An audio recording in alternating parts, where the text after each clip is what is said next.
the presser. Hi, Pep. Hope you're well. I'm okay. Good.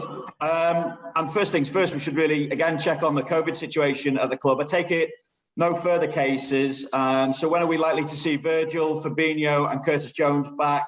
How's Thiago? And separate to that, how's Jordan Henderson and has he recovered from his cold? Yeah, I want to use this opportunity first to make a compliment to the team because it was not easy, the game, to go to Spurs away and lose your spine in the days coming up with Virgil, Fabinho and Thiago. But losing your captain on match day, it's a tough one. We all know that Jordan reflects our willpower, our determination, and losing him for the team was massive. So that's why I want to make the compliment, because the COVID cases really influence our preparation. And what I like about football and I like about our team is that the moment Jurgen does his meeting, the last meeting, we leave everything behind us and we only look towards the game to attack the match day. And this is what the team did. If you saw the first half against Tottenham, that we had 70% possession away from home against a fresh Tottenham with the changes we had to make last minute. It's just a big compliment for the whole team and their mindset. They created a mindset to attack the game and I'm happy with that. So yeah, it's still the same. Virgil, Fabinho, Thiago and Curtis Jones, of course, are not in the building, are at home. I have to say that I just pray for all the ones who have to go to hospital. Look, we are young and healthy and we hope that we don't have to make this drive. But these are the times that we have to think about these people as well. Health always comes first. So, and that's what we're going to do with them as well. We will not rush them back. We will take our time. This virus is really unpredictable. We have to see how each one, if they get sick, if they have real symptoms, how to, we will not rush them back. We will take our time and that's the most important. Pep, we understand the club was in favour of a break in the schedule to combat the rising COVID cases across the Premier League. So what is the feeling now that after yesterday's meeting, as it stands, that break isn't going to happen? No, we always make our recommendations. Each year we speak with the Premier League, we speak with the FA, we speak with the refs, and we give our honest opinion to improve the quality of the game. And that's what we did again in this meeting. And we really believe that if you want to improve the quality of the game, first of all, we love to work in England and we love the Premier League, the intensity, the quality of our position, the playing every 3 days. We love it. So don't get me wrong, but we all have to respect recovery. If you want a quality game, it's important that the players don't accumulate fatigue, because that creates, for example, if our players are more fatigued, they make not as quick the decisions. They are not as brave. They are not as creative, not a lot of spontaneous actions. We will play the ball to the side and play instead of forward. So the quality of the game goes down, the more fatigue there is, and we have to respect the fact that a Premier League player needs 72 hours to recover. So if we want more quality. The second thing is, in all our recommendations, we have to respect as well the recovery process, because it will reduce the risk of injury. Yeah. And finally for me, Pep, and it's going back to the weekend, and obviously the controversies that we saw with VAR.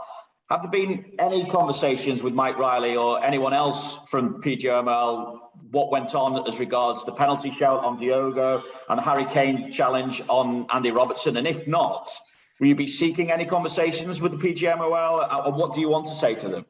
No, because everybody saw what happened. And I think the VAR is a good thing that it's in football, because it can help to make the big decisions right. Listen, everybody makes mistakes. I make mistakes. If we make big mistakes, Jurgen and myself, we get punished. If players make big mistakes, they get punished. But if referees make big mistakes, probably or usually the teams get punished or the players get punished as well. And that's not correct. And I'm not talking about the small mistakes in the game, because that's football. It goes so quick. But the VAR is there to help the referee. And what I still don't understand is that why the VAR is always a separate person, why the VAR is not part of a team. So you have a referee team, and because there are split seconds, the guy who helps the referee on the pitch needs to know the referee with everything he has. They need to be a team because together they are responsible. If there's always changes, that will not work. And that's the same that would be if Jurgen every week has a different assistant manager. That's exactly the same. You need, and I wish we had VAR to make better decisions as coaches, because then I will not make mistakes. Thank you very much, Vinny. Much appreciated. Juliet for a couple, then Ian Abrams from TalkSport for a couple, Carl Markham from Press Association, and Chris Coughlin to finish. Which would be the opening. Hey, Pep. Just one of the players that Vinny just asked you about, Jordan Henderson. How is he? Because I know he had a little bit of a bug, didn't he? A bit of a cold. Is he okay? Jordan is Jordan. He called yesterday already to train again. He had a heavy call, and we know how quick that can come and go. But he pushes himself immediately, and he's the kind of player you have to slow down. And luckily, we have 24 of these players. What's the I mean, if we can talk about this cup tie, hopefully it will go ahead. But what is the situation in terms of the team going into this one? I imagine there's going to be changes, isn't there, from the game at Tottenham? Yeah, but we don't look like games like this. We only look to improve our team, to prepare the team, and for us, it's much more important what we are going to do than who's going to play, for an example. And if you saw our lineup against AC Milan away, everybody would think, or was thinking probably of you guys like, wow, that's brave. And we only thought game on. So it's in the beginning of the season, we always we speak with our players to say, we want to create memories together. We want to create special games together. We want to create special games with the fans together. And that's what we're going to do tomorrow. We try to make it a cup night for the fans, full of desire, but all we have.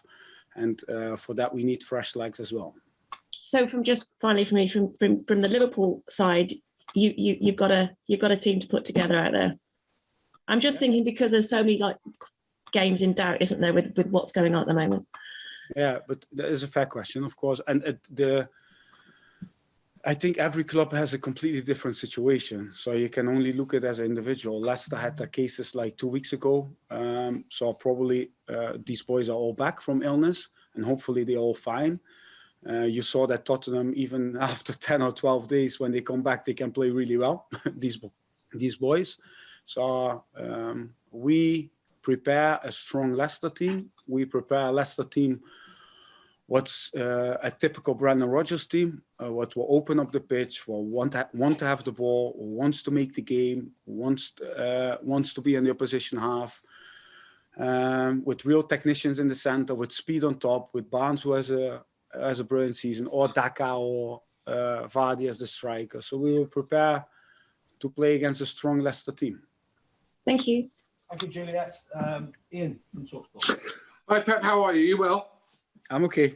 Good. Just a couple from me. First of all, how important now is this tournament? We're in the quarterfinal stage. It's being rumoured there might only be a one-legged semi-final. How important is this tournament now to Liverpool?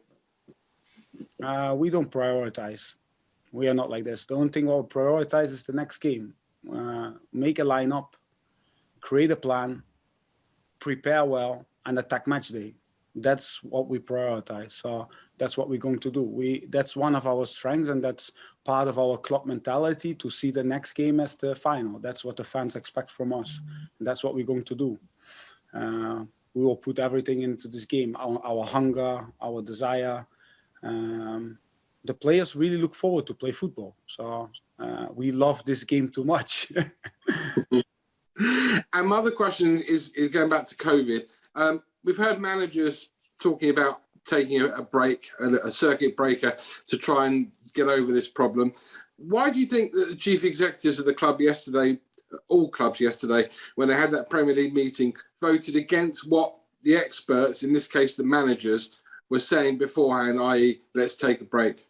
Ian, I'm just going to jump in there. I don't think it's correct to say there was a vote, but you'd have to check that with the Premier League. And also, I think Pep, just to be clear, outlined at the beginning what our club's position was. I don't think he can necessarily speak for other clubs, but I just wanted to make clear there wasn't a vote, as far as I know, but you can check that with the Premier League. But for me, the experts are not the managers.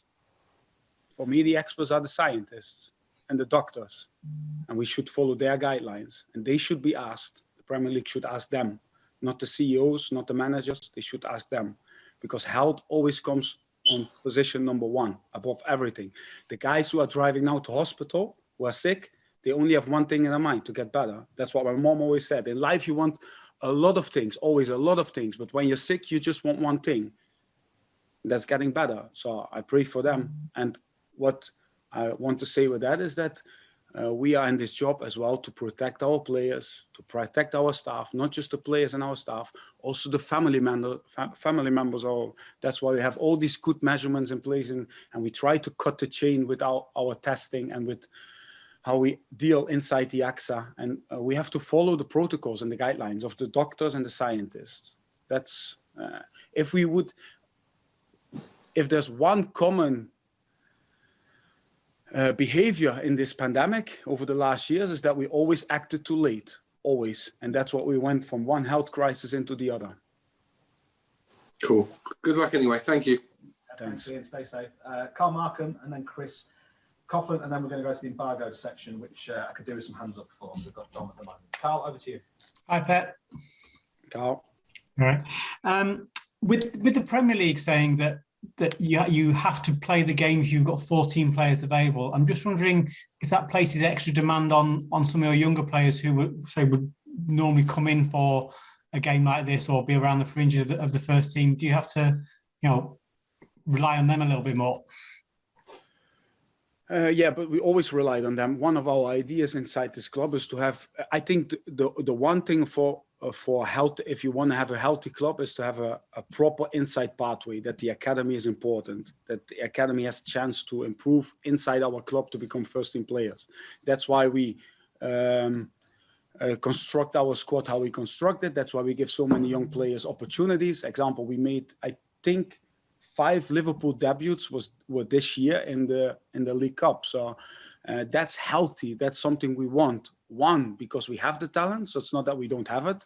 So, but we want to give them the opportunity to grow inside our club. And for me, that's only a good thing. So if it means that players are unavailable, I see that as a challenge. That's one, of course. We see it as a challenge.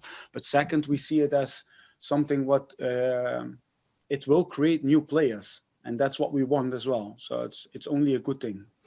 Okay. Talking players who are not available, is Divock recovered from his knock yet? Is he likely to be in contention for the squad? He's still not training with the team, so he will not be. He's our top scorer in this league. Yeah, that's what I mean. Yeah. Okay, thank you.